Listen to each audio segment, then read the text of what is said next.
Good morning everyone and welcome back to Health Horizons. We hope you had a great start to the new year and we're thrilled to be back for 2025 where we'll be keeping one step ahead with all the latest health and wellbeing trends. This series is part of our commitment to provide valuable insights to help you predict and address the challenges and opportunities that are shaping the future of workplace health and wellbeing. Today we'll be discussing personalised healthcare. Digital and clinical data are now unlocking even more potential for personalised health and wellbeing. And new technologies, including genomic testing, are really starting to change the game because they enable employees to manage their health more proactively than ever before. One of the biggest challenges many organisations face is driving engagement with health and wellbeing initiatives, and we know that employees are more likely to engage with their health if they're presented with more tailored advice. So, as we enter a new era of personalised healthcare, we believe there is now a much more compelling business case to invest in preventative health.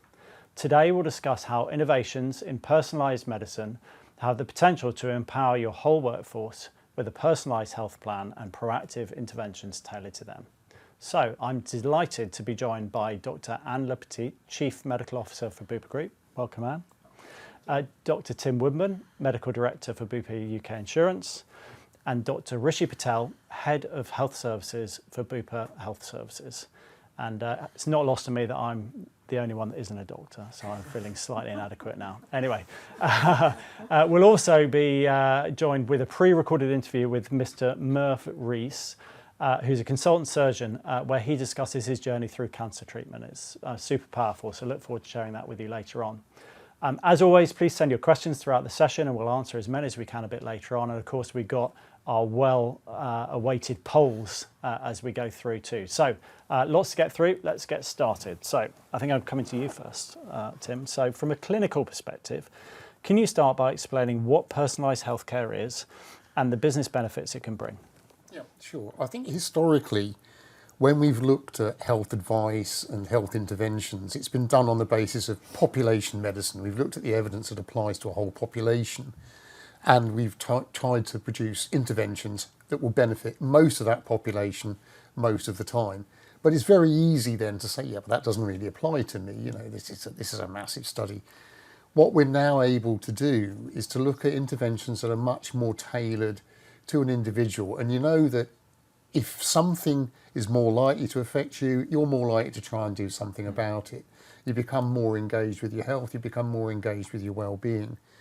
And if you do that, you're going to live longer, healthier, happier lives, obviously, which is great for us. Yeah. But also it means that you're less likely to be taking time off work. You're actually less likely to get ill because you'll be eating more healthily, taking more exercise, things of that sort.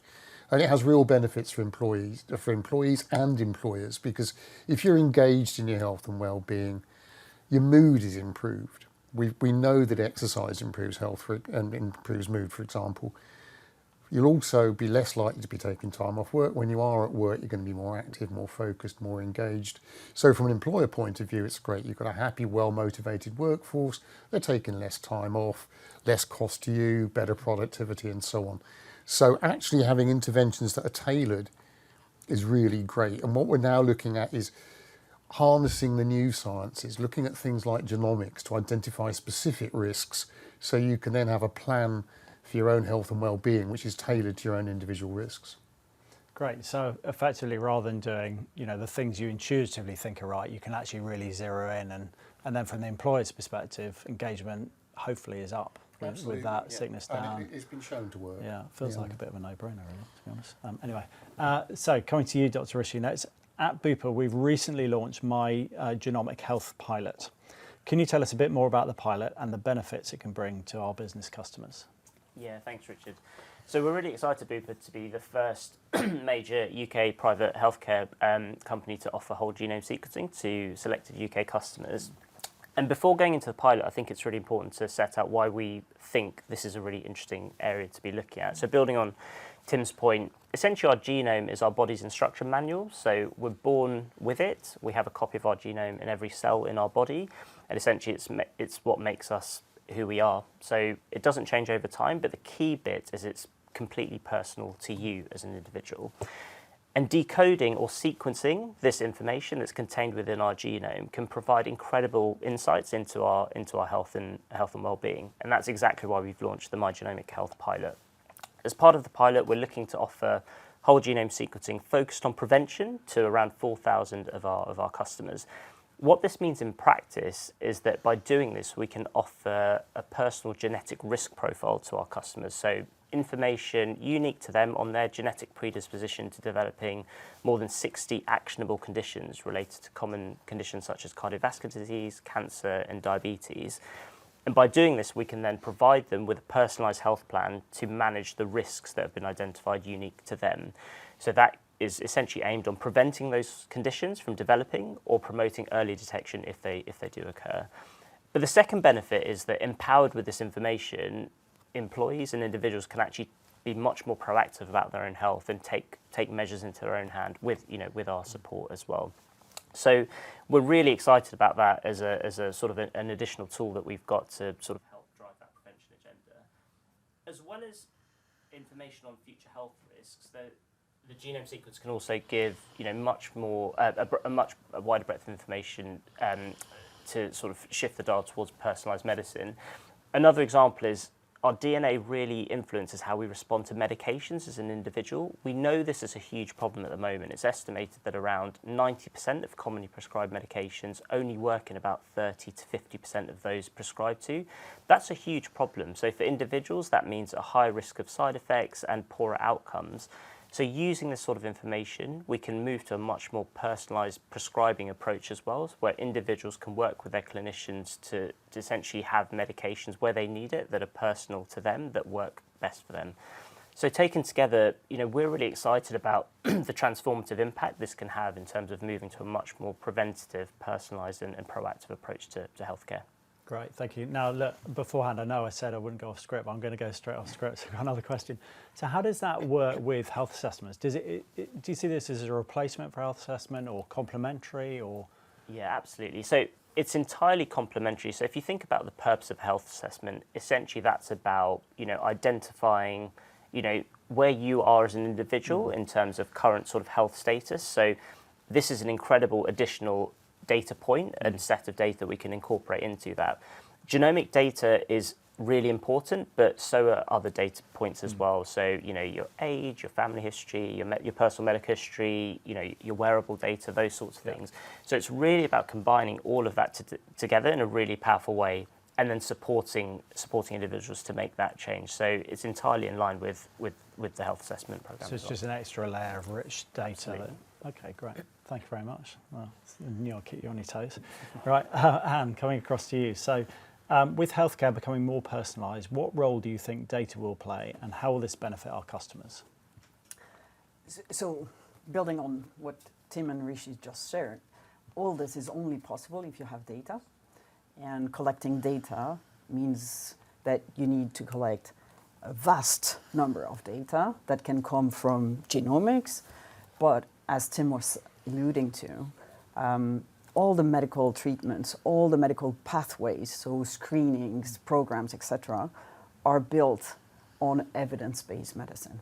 But evidence-based medicine was, up to now, either the very large studies that Tim was mentioning, so large population, not very precise, of course, and very small sample of people that we study on a very specific treatment or screening program.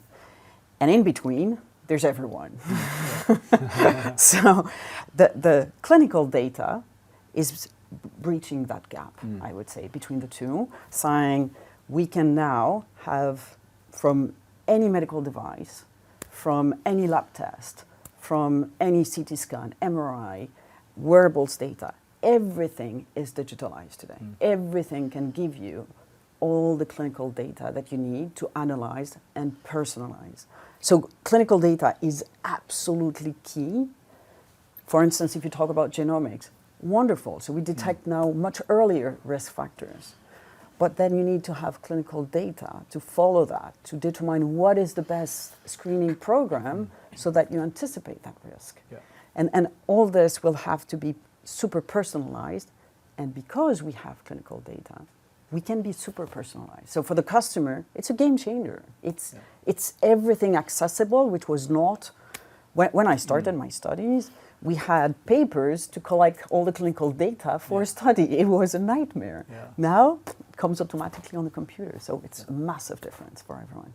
Great, and it's key to link it all together, of course. I guess that's kind of stating the obvious, but... Exactly. So if a customer is entering a pathway, we will have the possibility to follow all the pathway. And I would say all along, whether it's from his own personal data, but also from the other data that we collect from others, we're going to be able to really determine the best pathway for that person, precisely with the best outcome for that person. So to the point, if you want to convince people to change their habits, it's going to be a lot easier because we know it's difficult to change. But if you can tell them, this is really going to work for you because we have the proof, we can expect a lot of improvement. Yeah. A lot of improvement, yeah. Thank you very much. Exciting. So, Tim, we know engagement with healthcare can be a barrier, as you alluded to earlier. How do you think personalised health will change the game for employers? I think what's really important to bear in mind is that personalised medicine doesn't just encompass prevention, lifestyle, well-being. It also encompasses treatment. And yes, it will be great when we get to a point where we're preventing diseases from happening, where we're clearly identifying those people who are at risk and targeting them. In the meantime, people are going to get ill. And my particular area of interest is cancer. We know about 3.25 million people in the UK are living with cancer at the moment.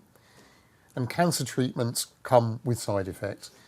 Rishi mentioned how genomics can show whether or not you're going to respond to some of the more simple treatments like antibiotics, antidepressants, painkillers. But what's really important, if someone tells you you've got cancer, you want treatment that's going to work and treatment ideally that is going to be as harmless as possible. And now we're using genomics to personalise your cancer treatment. So we'll look at your tumour, we'll look at the genomics of your tumour, how that differs from your own tissue, to find treatments that are targeted to that tumour. But more importantly, we're able to look at your own immune system to see how you're going to respond to that treatment. Because again, most of the treatments work for most of the people most of the time, but not for everybody all of the time. And there are a lot of conditions nowadays where it's kind of standard to have chemotherapy, but not everybody needs it. So we can use genomics to predict whether you need that chemotherapy or not.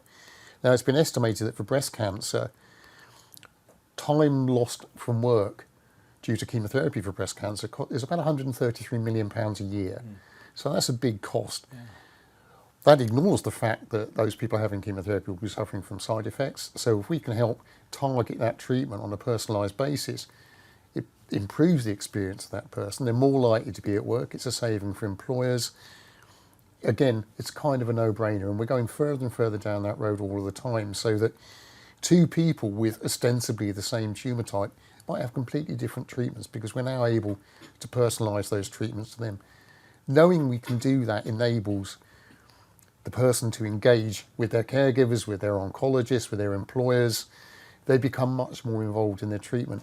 I was horrified to find out that about 40% of people having oral chemotherapy by mouth don't actually take the whole course. They're really bad at sticking to their treatment.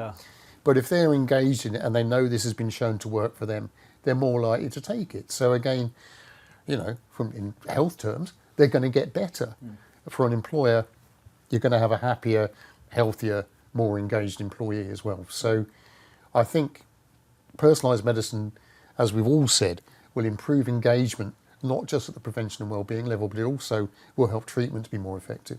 I would imagine as a patient you feel much more confident about the treatment you're getting as well, and that it's right, and less Googling. Well, absolutely, yeah. Please don't go to Dr. Google. Yeah, exactly. It's when lots of people start those. Okay, on that bombshell, Rishi, coming to you. So, what role does digital technology play in helping genomics deliver on the promise of personalised healthcare? Yeah, I think digital technology is crucial more broadly in unlocking all of the benefits from healthcare data, as Anne said. So genomics is a great example of this. And I think there are two main aspects to call out. So what we're talking about in terms of genomic prevention is asking individuals to be much more proactive about their health. So one of the key roles of digital technology is essentially reducing friction in accessing help and support when you need it.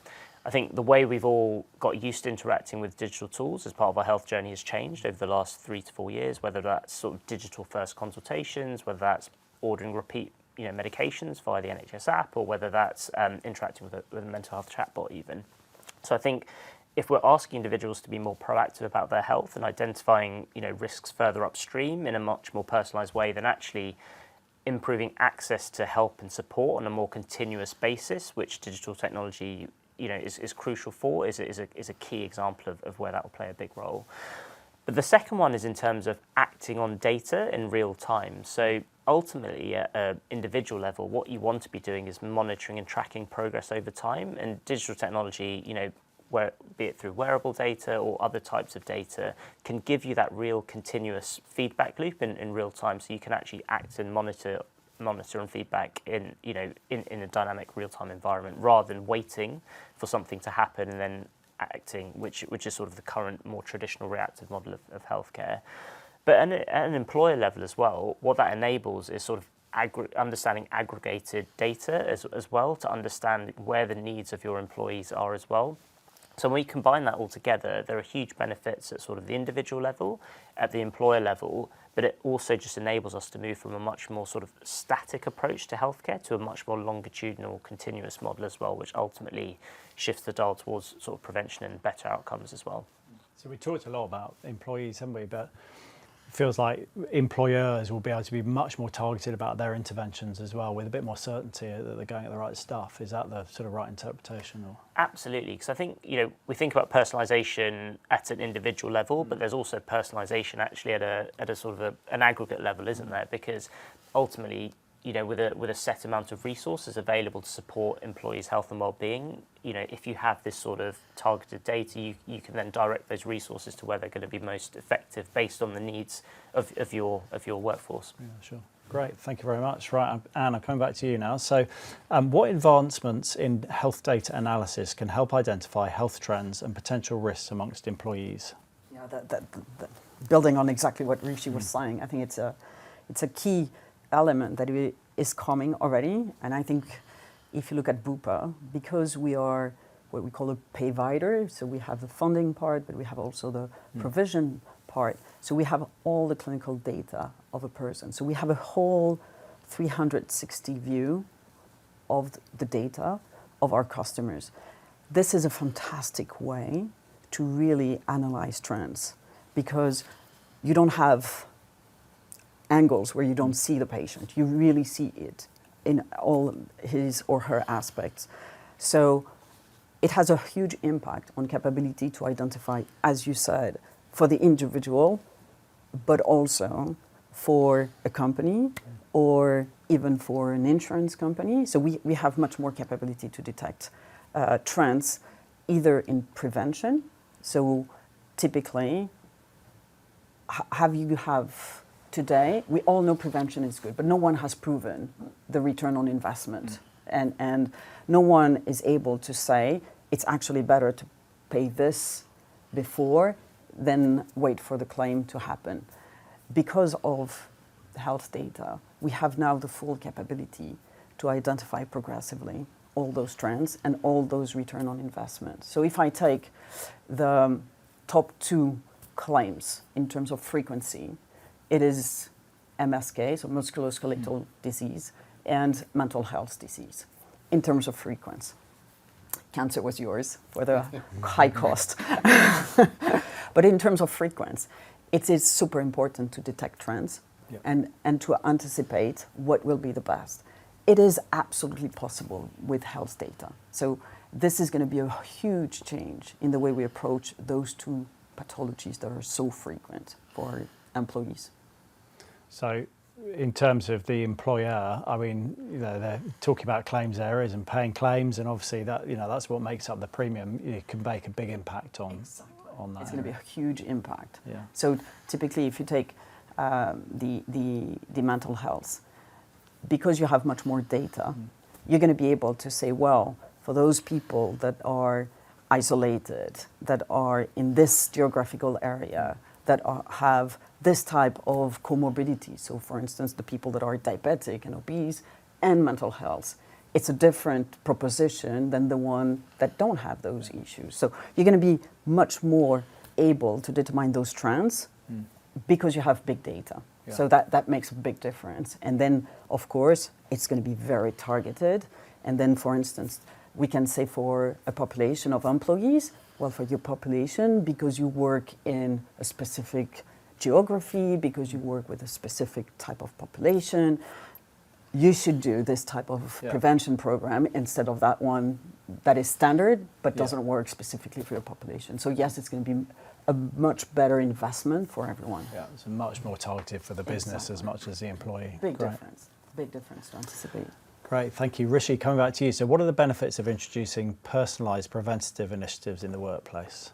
Yeah, so I think the case for prevention, as Anne has said, has been clear for some time, but it's becoming more pressing because of demographic changes. So ageing population, a greater number of people living with chronic conditions, and clearly the workplace isn't immune to those demographic changes as well. You know, it's estimated that around 80% of chronic conditions are driven by factors related to lifestyle, and actually often those factors are related. So for example, if you're overweight, then you're also more likely to have high blood pressure.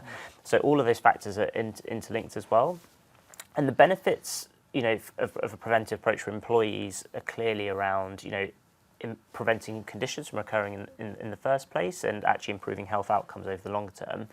Similarly for employers, you know, a much more healthy, resilient, productive workforce who have reduced absenteeism, reduced presenteeism as well.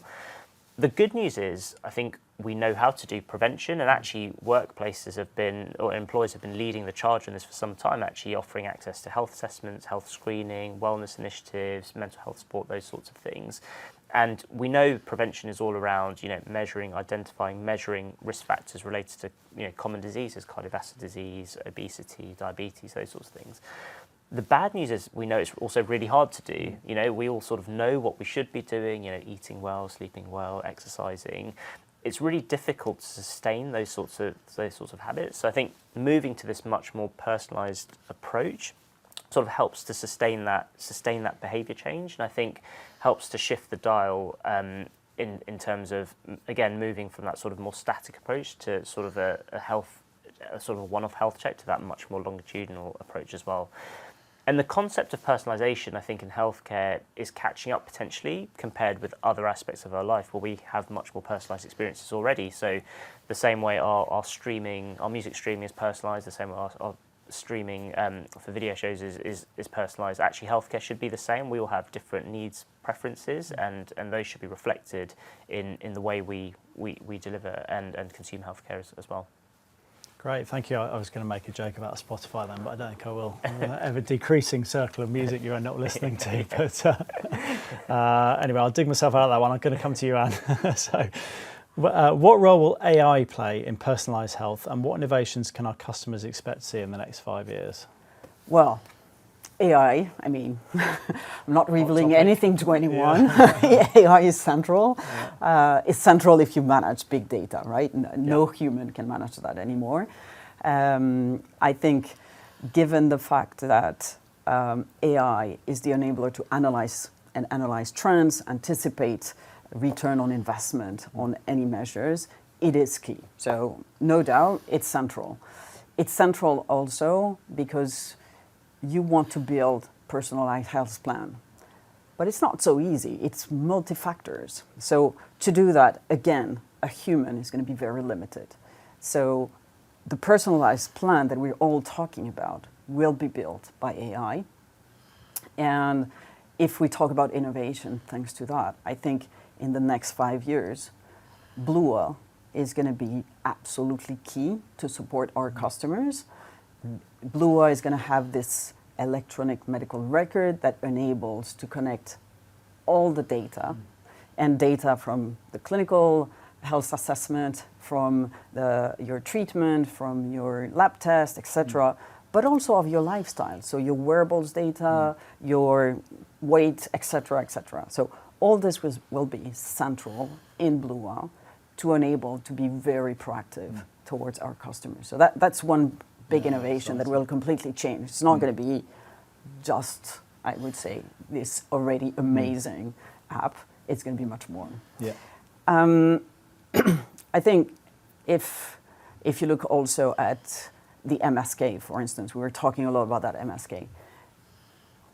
Innovation is already happening today with MSK programs that detect your movement, help you do your movements better, improve that.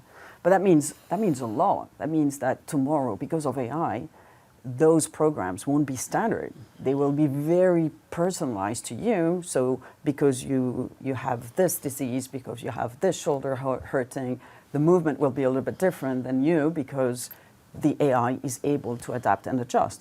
So this is tomorrow. This will be really tomorrow, super personalized, even completely at home with your device, and you can do everything super personalized, which it's going to be a big difference. Yeah. And last but not least, I want to mention another one, which is time with your doctor is going to be very different. Doctors today are overwhelmed. Time is super luxury. They don't have time with their patient. They don't have time to spend with them enough as they want to. Because of AI is going to take all the burden of the administrative part. So this is almost over. Everything will be done by AI, collecting that conversation that we're having today, transcripting that, transforming that in data. All this is going to be tomorrow and is already happening today in Bupa. We're going to have much more capability to have the doctors reviewing the analysis of lab tests and etc. But all this will be prepared by AI so that all trends, highlights are already very easy to identify. So same way, it's less time to analyze all this, more time to talk with the person and convince the person to be more engaged. So that's a massive difference, frankly. Yeah. It's very appealing for a doctor. Yeah, absolutely. Great, thank you very much. Well, what a start we've had today. I mean, personalised healthcare, it's fascinating to hear all the developments, how fast it's moving. I mean, great for the employee, but also the employer. I hadn't thought of that angle before, actually, about how employers will be able to be much more specific with their population. So loads of great stuff coming. Yeah. I've had a genomic test as well. In fact, one of yours. It was pretty good, actually. It was pretty good. Anyway, I'm not going to say it wasn't, was I? Given I went for Bupa, to be fair. Right, okay, let's move us on. So I know you've all been waiting for a poll with bated breath. So here is our first poll. Do you think personalised health will improve how you engage your employees to be more proactive about their health and well-being?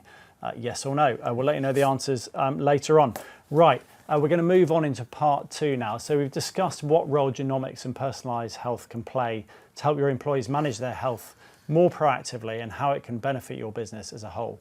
At Bupa, we're committed to innovation and providing clinical support to our customers with the latest diagnostics and treatments. So for the next part of today's session, we've got more of a personal story to share from someone who has experience of innovative cancer treatment. So Dr. Tim, you interviewed Mr. Merv Rees recently, and as he can't join us today, can you tell us a bit about Merv before we watch the interview with him? Yeah, certainly. I've known Merv for far too long, really. I knew him when I was a medical student and he was just completing his surgical training, so we're going back a long time. Since then, he's become one of the leading liver cancer surgeons in the world, possibly. His surgical team are doing surgery that was considered impossible 25 years ago. Liver cancer surgery is now safe, it's curative. He has brilliant treatment outcomes. In addition to that, he's won prizes for his academic skills. He was appointed OBE in 2021 for services to cancer surgery. And on top of all of that, he's managed to raise about £1.6 million for 2 cancer charities that he's set up. He was then diagnosed, totally out of the blue, with stage 4 prostate cancer in 2020, and then realised he had Bupa cover. So he approached me. I had a long conversation with him a few weeks ago, talking through his cancer journey and how Bupa had supported him in some of the innovative treatments he's had. And what we'd like to show you now is just a short 8-minute clip to tell you a bit about Merv's story.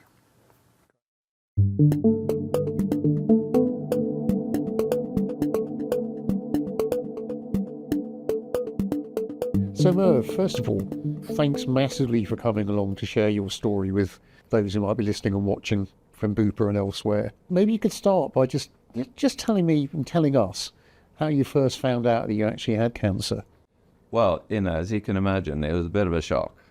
To suddenly, when you're feeling pretty good, be told you've got prostate cancer, and double blow, it's actually disseminated throughout your bones widely. I thought, hang on a minute, I spent the last, at that time, 4.5 years ago, 35 years as a consultant specializing in people with secondary disease in the liver. And, so it really wasn't in the script. And, for me to now be the patient was a bit of a shock. You were feeling a bit off and you found you had stage 4 metastatic prostate cancer, and we talked about how you felt with that. What were the options that were given to you then? How do you treat this condition? Well, as you can imagine, surgery was not an option because there are lumps everywhere. Radiotherapy is not an option because there's too many things to deal with. And the obvious one is obviously chemotherapy. That's the systemic therapy that we all rely on. And people, that would be the oncologist's choice for sure. And people can do well with that. There's no question about it. I had an issue because one of the side effects of the chemotherapy that's used in prostate cancer is neuropathy, or numb fingers from the chemotherapy. And, I thought about it. I thought, it's bad enough to be told you've got cancer everywhere. To now be told we're stopping you being a surgeon in your prime, that almost took my legs away. So luckily, prostate cancer is very hormone sensitive to male hormones. Androgens, or the public probably more familiar with testosterone. And, and it was an option for me to see what would happen. So, from the outset, I had what I call LHRH antagonist injections, luteinizing hormone releasing of it. And then that stops the testis releasing testosterone. But it's not enough because you get testosterone from the adrenal glands or all these other things. So a new kind of group of drugs came out called androgen receptor blockade, another big word, yeah? And there are quite a few of these different drugs, and they all work. Whichever oncologist you go to, they have their favorite. When we Googled into it, it didn't seem to be much different. So I happen to have what's called enzalutamide. And enzalutamide, it is just a tablet you take, and off you go. So everything was hunky-dory at this point, was it? How were things going? Well, it got to the first Christmas and everything's fine, and got through the next year, and we got to November. And as every patient will tell you, that the monitoring can be torturous. So the PSA had been normal. Then come November, it shoots up. And that's then the inevitable scan and facing that result, thinking it's all gone pear-shaped. That scan in November 21, when we looked at it, there were 2 rogue areas. The thoracic 8th vertebrae in the first, just isolated disease, what you might call oligometastatic, because everything else was kind of kept quiet. And we agreed that it seemed right to target those with targeted radiotherapy to kind of keep them quiet, as it were. And that's what we did. And, by Christmas, I'd had the radiotherapy, I felt well, and we carried on. And what was Bupa's response when you came to them saying, well, things aren't quite right at the moment? Well, they were great. I tell you why, because the only time I've had symptoms was late November that year, where the 2 areas involved were actually getting painful. And it was getting more painful every day. Mm-hmm. And they got that. I was cleared, whisked in, booked in, gone through the radiotherapy, which, people might worry about radiotherapy. It was actually a doddle, much easier than a scan, an MRI scan, say. You just lie there, people were nice to you, you think, oh, where is it? You don't see or feel, and actually the pain settled very quickly. So I was particularly grateful that at that time they were super efficient, and I got that treatment in time, because otherwise I think I would have been at risk of what we call a pathological fracture, which is, would have set me back. So, Merv, here we are. It's 2022. You've had a good Christmas. Everything seems to be nice and stable. What could possibly go wrong? Well, spring 2022 was great. But, having had recurrence once, it was inevitable I would have some more. It wasn't a question of whether it would happen, it was when. And, the PSA in April shot up again. And, this time it wasn't so good. And the scans showed that things were getting out of control. So, we call that progressive disease, such a terrible word, I think. Mm-hmm. So anyway, it didn't feel great. So anyway, obviously, it looked like chemotherapy is now on the cards. And, but, you don't know my wife, Anella, because she's a surgeon too. So she spent a few nights, most of the night Googling what was going on, and came up with this treatment called radioactive lutetium, the isotope 177. And it was kind of widespread in Australia and Germany. And basically, you attach prostate-specific antigen to the isotope, inject it, and it looks out for any cells that release PSA, latches on, and then nukes it, destroys it. And I thought, wow, okay. So we put that to the oncologist, and of course, it wasn't in routine use in this country at the time. And so, they discussed it, and eventually they approved, and then even more important, Bupa approved. Because frankly, what I hadn't realized was it was really expensive, which is why, of course, it was not introduced into the national health system. And, to their shame, really. And I hope through this seminar, if we can do anything, is to get NICE, the National Institute of Clinical Excellence, to rethink the fact they've turned this stuff down twice now. And, look at me, I wouldn't be here 4.5 years on. So everybody agreed, Bupa agreed. The treatment was 6 cycles, every 6 weeks, just an injection, just for the day. You go in, get a litre of fluid, give the stuff, and away you go. And actually, it was really pretty well tolerated. Well, thank you. Certainly, Bupa is very keen to stay at the forefront of all cancer treatment, and I'm glad that we've been able to help you out with that. It's been an absolute pleasure and an honour talking to you. It's been my pleasure too. Thank you.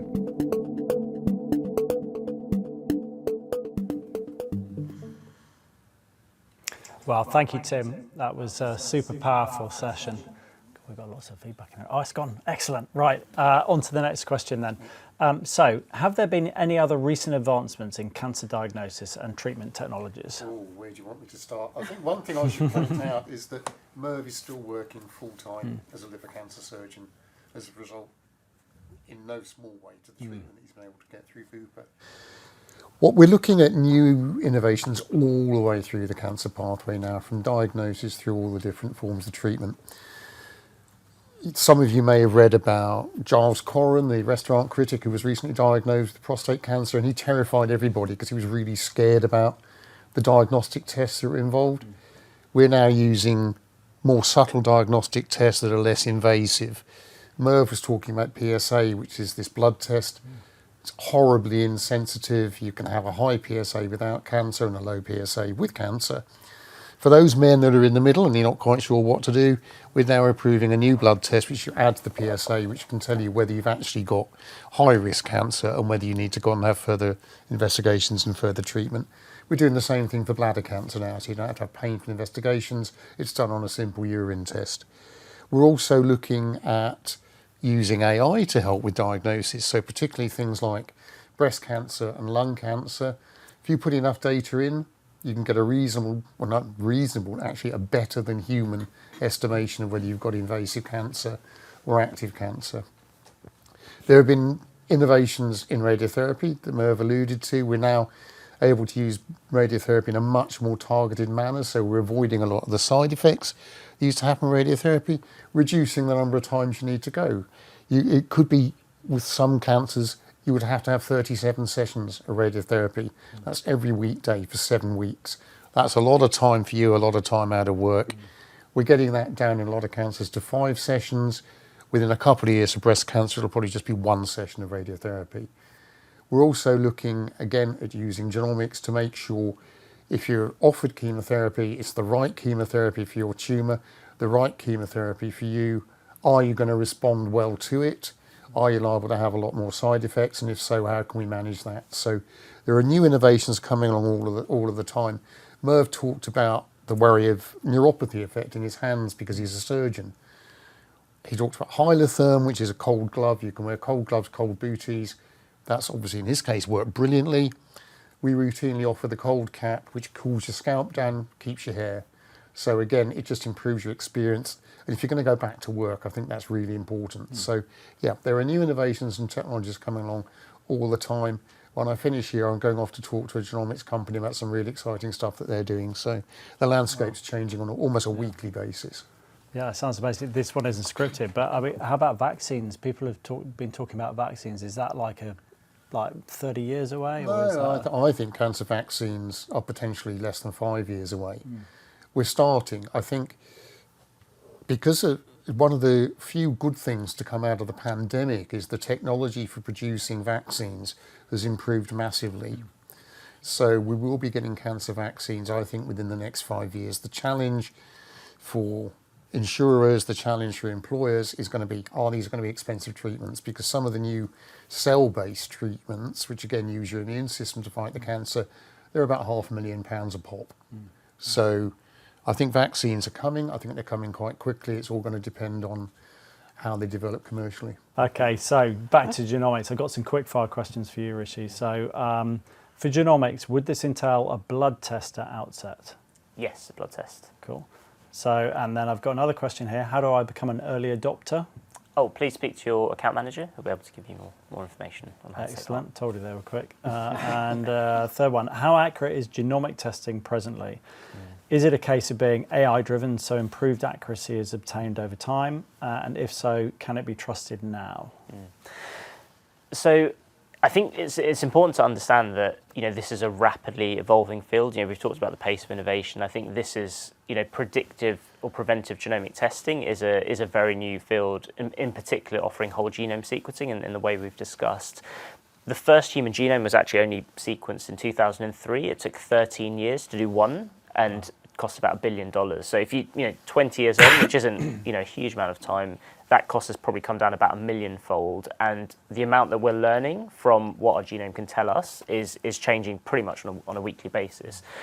So as part of the pilot that we're doing, we've looked very carefully at the evidence base to understand, what is the meaningful, accurate information we can provide to people, but also based on those actionable conditions that I mentioned that you can actually do something about with that information.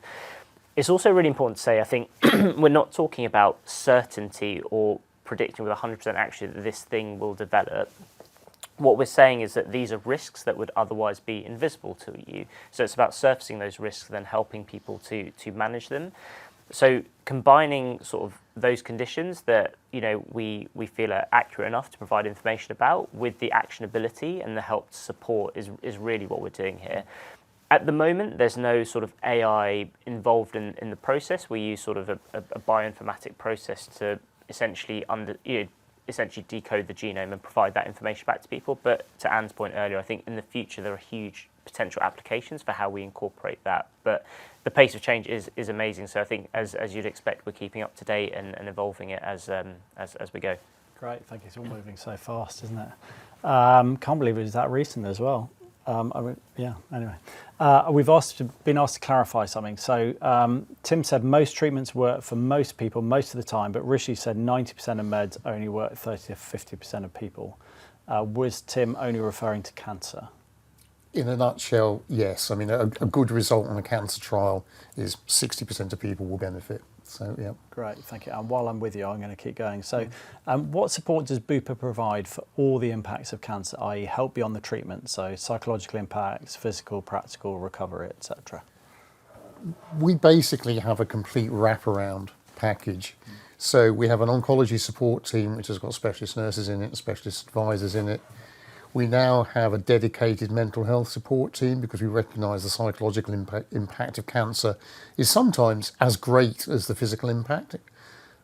We also provide information about diet, we provide information about appropriate exercise.